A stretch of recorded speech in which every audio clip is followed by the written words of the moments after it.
Hello, ഇന്ന് Sunday. ഞാൻ ഉണ്ടാക്കാൻ പോകുന്നത് ഒരു കട്ട്ലേറ്റാണ്.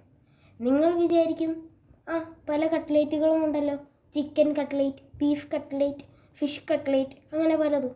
പക്ഷെ ഞാൻ ഉണ്ടാക്കുന്നത് ഒരു വെറൈറ്റി ബനാന കട്ട്ലേറ്റാണ്. ഇതുണ്ടാക്കിയേക്കുന്നത് ബനാന വച്ചും അരിപ്പൊടിയും കൊണ്ടാണ്. മുട്ട ഇവിടെ ഞാൻ ഉടച്ച് വച്ചിട്ടുണ്ട് ഇതിൽ മുക്കാൻ. ശേഷം ഈ റസ്ക് പൗഡറിൽ ഇതിങ്ങനെ ഞാൻ മുക്കും. എന്നിട്ട് തിളച്ച ഈ എണ്ണയിൽ ഞാനിടും. അങ്ങനെ ഞാൻ സ്റ്റാർട്ട് ചെയ്യുകയാണ്. ഇതാദ്യത്തത്. ഇതാ ഞാൻ ഇതിൽ മുക്കുന്നു. ഇനി ഞാനിത് ഈ റസ്കിൽ പൗഡറിൽ ഇങ്ങനെ മുക്കുന്നു. ഇനി ഞാൻ തിളച്ച ഈ എണ്ണയിലങ്ങ് ഇടുന്നു.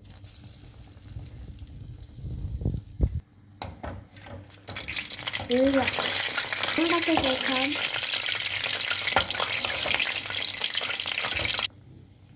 ഇപ്പം എൻ്റെ ആദ്യത്തെ കട്ട്ലേറ്റ് ഇതാ നല്ലോണം മൊരിഞ്ഞ് ആ ഒരു കളറിലായി വന്നിട്ടുണ്ട്.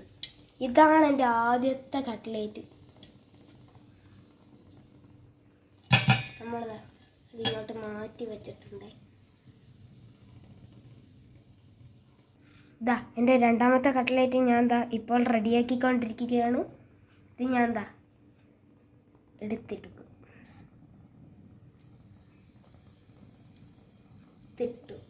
ഇനി എൻ്റെ രണ്ടാമത്തെ അപ്പം ഞാൻ എൻ്റെ ഒരു കട്ട്ലേറ്റ് ഇപ്പോൾ എടുത്ത് ടേസ്റ്റ് നോക്കുകയാണ്.